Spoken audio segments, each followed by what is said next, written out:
Abdoulaye Diallo, ingénieur de formation, écrivain de temps en temps et aujourd'hui artiste peintre.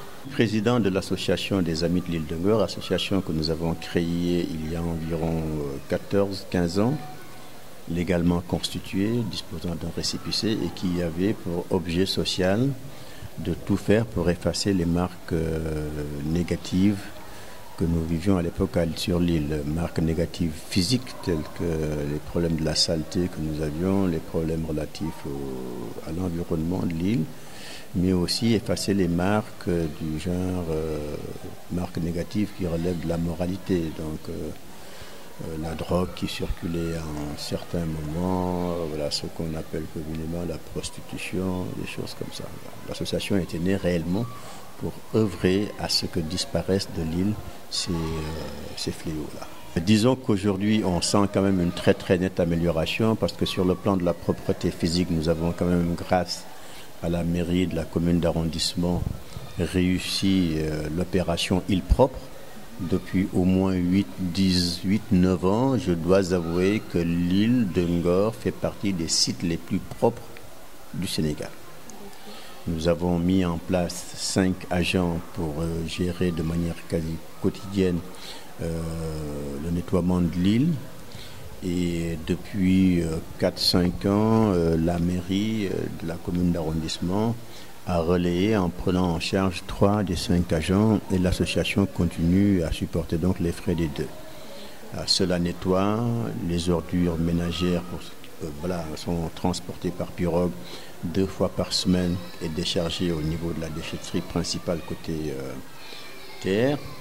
Et pour les déchets verts, nous les incinérons de manière artisanale et essayons de reprendre les produits comme engrais et autres. L'association a plusieurs projets, mais par essence, l'association n'a pas de compétences partielles ou exclusives dans la gestion de l'île. Nous dépendons un petit peu du patrimoine culturel, donc nous ne pouvons rien entreprendre sans l'autorisation de l'État et la commune d'arrondissement. Cependant, nous vivons sur place, tous les membres vivent sur place. Nous avons le souci de la sauvegarde de l'environnement, nous avons le souci de la propreté et nous avons aussi le souci du confort de ceux qui sont les fréquentants de l'île.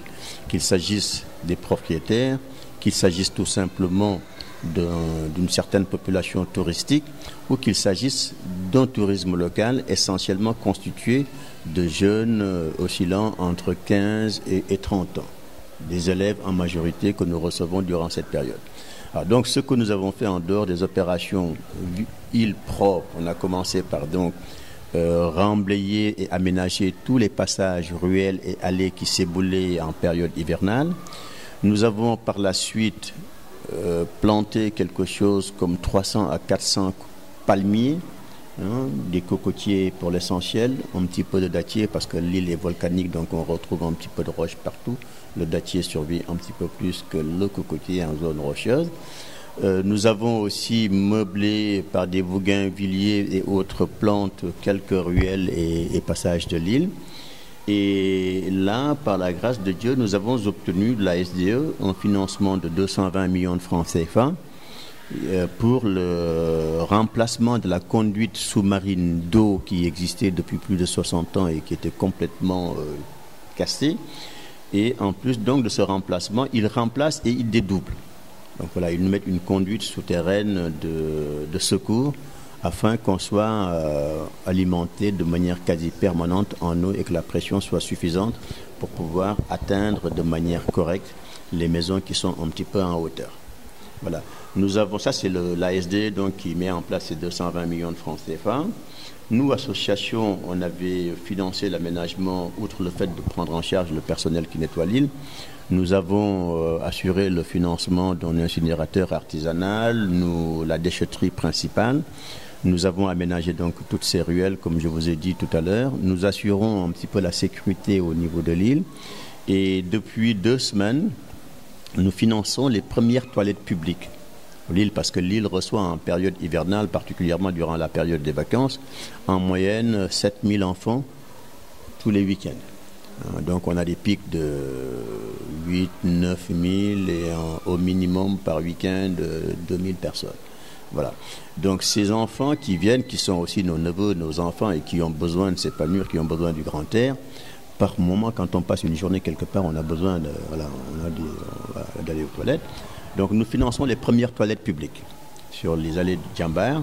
C'est un coût pas important, mais bon, c'est quand même 5-6 millions pour une petite association. Nous finançons un petit peu cette opération et les travaux sont en cours et nous espérons pouvoir finir ces travaux d'ici la fin du mois de septembre, si Dieu nous prête vie. Nous avons aussi commencé une opération extrêmement importante, c'est la restitution des plages à l'île, parce que jusqu'à une date récente, jusqu'à maintenant d'ailleurs, on se rend compte de plus en plus que ceux qui viennent n'ont presque plus la liberté de s'installer comme ils veulent sur les plages, et cela à cause des plagistes qui tôt le matin mettent leur parasol, leur matelas et exigent de ces fréquentants un paiement pour pouvoir s'établir. Donc nous avons commencé par la deuxième plage, donc devant chez moi, nous avons démoli une construction illégale qu'on avait ici depuis plus de 20 ans. Ça nous a coûté à peu près 500 000 francs CFA de démolition, mais ça c'était après une procédure de droit et une décision de justice. Nous avons donc réussi à faire la même chose sur la dite troisième plage. Et dans ce projet de restitution de ces deux plages-là, nous allons donc reconstituer la plage perdue sur la troisième.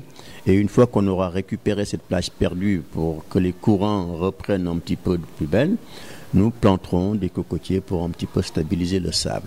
Bon, maintenant, il est évident que de la même manière qu'il y a des garçons un petit peu véreux qui construisent n'importe comment, autant aussi bien au niveau des ruelles qu'au niveau des plages, nous allons essayer, nous poursuivons nos efforts avec monsieur le sous-préfet de la commune d'arrondissement et monsieur le maire.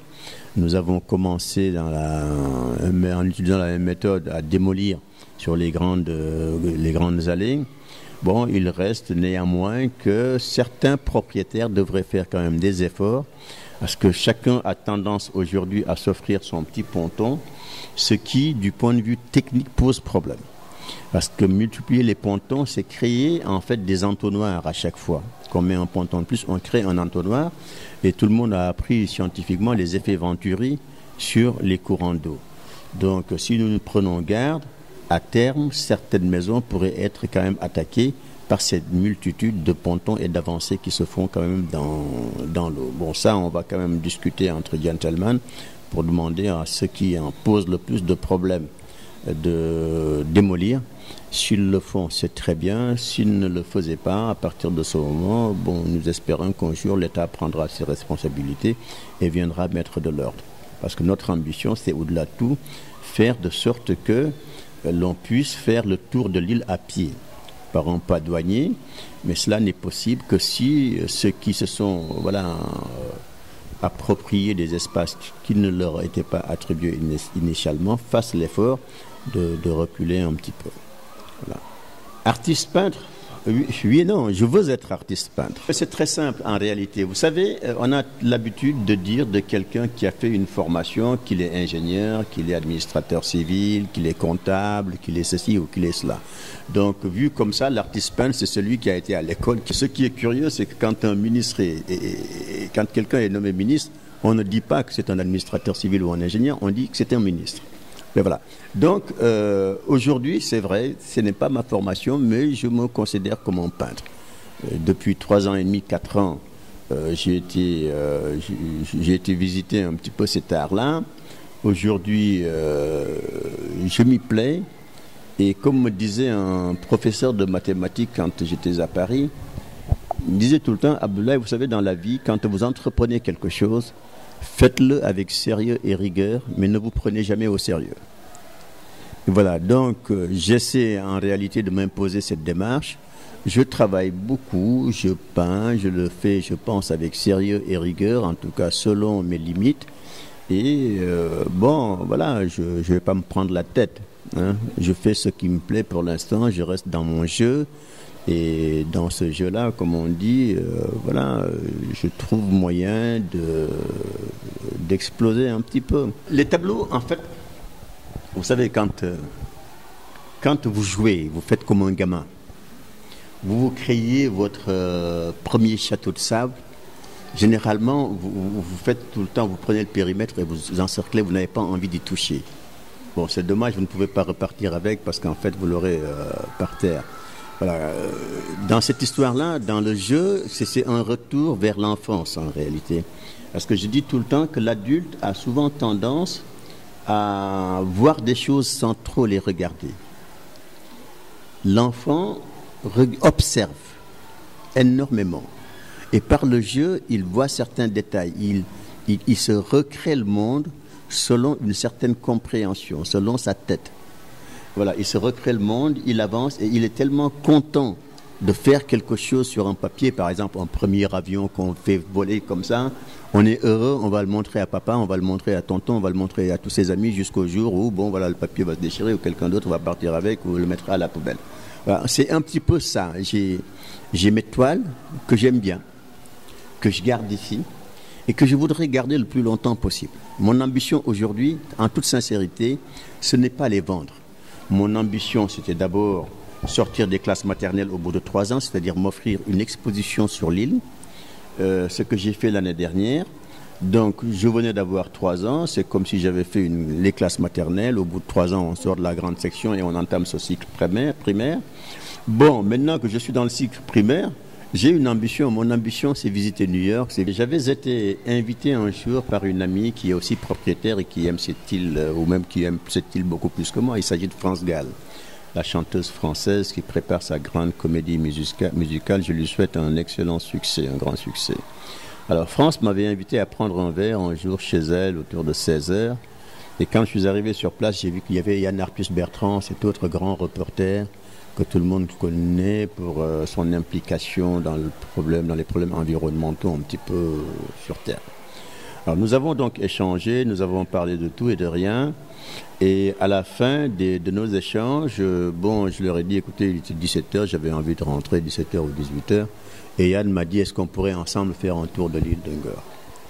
Bon, sortir de chez France, naturellement, il avait avec lui le président de l'association des Amis de l'île d'Ungor. La première question qu'il m'a posée, c'était comment était née cette île-là. J'avoue sincèrement que j'étais embêté.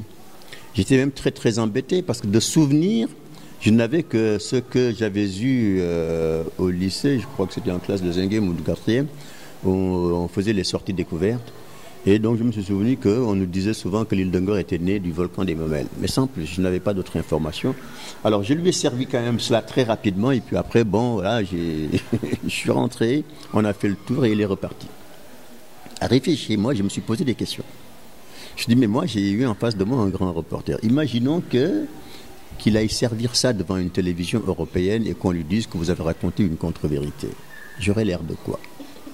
Donc, avant de prendre la pirogue, j'ai échafaudé tout de suite un projet de livre. Et je me dis qu'il n'y a rien sur l'île d'Ungor. Il est quand même temps que nous fassions l'effort de donner à cette île ses premiers documents. Donc, naturellement, le lendemain matin, ce que j'ai fait, premier réflexe, j'ai été vers l'Institut des sciences de la Terre pour poser la question de savoir s'ils avaient dans leurs archives des documents sur l'île d'Ungor. À ma grande surprise, il n'y avait rien. Je tombe sur un ami d'enfance, le professeur Pape Gumbalo, comme par hasard, ça faisait un siècle qu'on ne s'était pas vu. Et je lui pose la question. Il me dit, écoute, Ablaye, c'est très simple. Je suis le seul volcanologue du pays. Je suis directeur général du CEREC, enseignant ici. Mais j'avoue sincèrement que tu me poses une question colle. Je n'ai rien, aucun écrit, pas d'archives sur l'île d'Ungor. Alors là, j'étais un petit peu plus embêté, mais il me confirme quand même que l'île d'Ungor est bien née comme la pointe de Khetréli là-bas, et comme l'île de Yoff, voilà, ces 3 points sont quand même nés, bel et bien, de la deuxième éruption volcanique des Mamelles, il y a à peu près 800 000 ans. Et qu'il allait chercher dans ses archives pour essayer de me donner une indication un petit peu plus précise. Donc je le quitte, et je me suis souvenu que dans les cahiers de sciences naturelles qui sont au niveau de l'IFAN, chaque fois qu'on faisait des sorties découvertes, les professeurs de sciences naturelles à l'époque prenaient des notes. Il y a donc les cahiers de sciences naturelles au niveau de l'IFAN. Je me suis rendu à l'IFAN, j'ai essayé de voir, j'ai revisité un certain nombre de cahiers de l'époque et je n'ai rien vu sur l'île d'Ungor. Choquant. Je continue aux archives nationales. Pendant presque 15 jours de recherche au niveau des archives nationales, je ne retrouve rien sur l'île d'Ungor. si ce n'est une lettre qui avait été échangée entre le gouverneur à l'époque basé à Saint-Louis, son adjoint, suite à un conflit qu'il y avait entre les hommes du village et un certain monsieur Légoni, qui était là où se trouve maintenant la maison de feu Ben Bass Diagne. Alors, donc fort de cela, je me dis, bon, il ne me restait plus qu'une chose, c'est l'imaginaire populaire. Au niveau du village, ceux qui étaient et qui savaient parler de l'île sont ceux qui avaient l'île comme royaume d'enfance, c'était ceux de ma génération, mais en réalité de l'île, la seule chose qu'ils connaissaient, c'était les sorties de la période hivernale, leurs premières bêtises de gamins, les toubabs qui étaient là dans le camp militaire, qui leur faisaient laver des assiettes contre, voilà, des choses comme ça. Mais ce n'est pas tout à fait cet aspect qui m'intéressait. Donc j'ai rencontré le plus âgé de l'époque qui était centenaire. Il m'a donné quelques indications et j'ai revisité donc un certain nombre de choses, et à partir de l'imaginaire populaire, j'ai essayé de raconter un petit peu cette île-là. J'ai essayé de faire l'adressage de l'île que j'ai proposé à la commune de l'époque, qui a accepté et qui a validé. Donc j'en ai profité pour faire l'adressage de l'île, faire une visite guidée de l'île en prenant avec mon appareil téléphonique toutes ces photos. Monsieur Yann Arthus Bertrand, grâce à France Gall, m'avait offert une superbe vue aérienne de l'île. Alors donc, fort de ces belles photos, là j'ai raconté l'île autour d'une tradition, parce qu'on a des sites sacrificiels quand même sur cette île-là. Ça, les Lébou pouvaient réellement m'en parler, parce que et tout. Et donc on a parlé de la tradition autour de l'île, on a parlé de l'histoire de l'île en racontant un petit peu ce qu'on nous avait dit. Et on a parlé naturellement de tous ces gosses qui venaient, qui repartaient durant les vacances.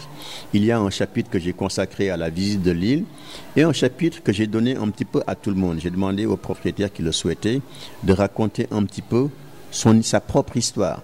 Et comme ça, France Gall et d'autres avaient donc laissé leur maison ouverte pour qu'on puisse prendre des photos. Et chacune de ces personnes avait sur papier fait une petite histoire. Voilà, j'ai rassembler le tout et j'ai réussi donc à faire cet ouvrage un petit peu très imagé, assez sympathique, que le président Wade avait accepté de préfacer, parce que c'était un petit peu la période du Fesman aussi. Le ministre de la Culture de l'époque avait pensé que c'était un bon produit pour le Fesman, le tourisme avait estimé que c'était un beau produit parce qu'on n'avait pas grand chose à donner à l'extérieur. Donc voilà, ils ont validé, mais je l'ai financé sur fonds propres. Alors, bon, je l'ai financé sur fonds propres parce qu'en réalité, le ministère n'avait pas assez de sous. Bon, enfin, je le dis hors antenne. Bon, voilà, on a quand même fait cette chose-là et par la grâce du ciel, j'ai sorti ce livre-là. Et je crois que c'est cet effort-là que l'île m'a rendu.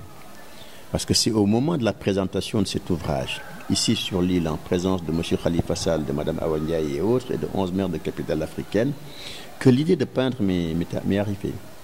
C'est au soir de cette présentation, la fête était tellement belle, j'avais Feu Krembaï qui était à côté de moi. J'aurais souhaité qu'il soit encore là et que Dieu lui prête santé et vie, mais bon, il en a décidé autrement. Et que j'ai eu l'idée de prendre une toile, de mimer les mouvements de Krembaï, et puis bon voilà, et je suis devenu peintre 3-4 ans après. J'aime cette île. Le président Wade disait que je suis l'amant imaginaire de cette île-là. L'île est ma maîtresse et je dis que je suis l'homme le plus heureux de la terre parce que je suis le seul homme à qui on demande d'aller visiter sa maîtresse tous les jours.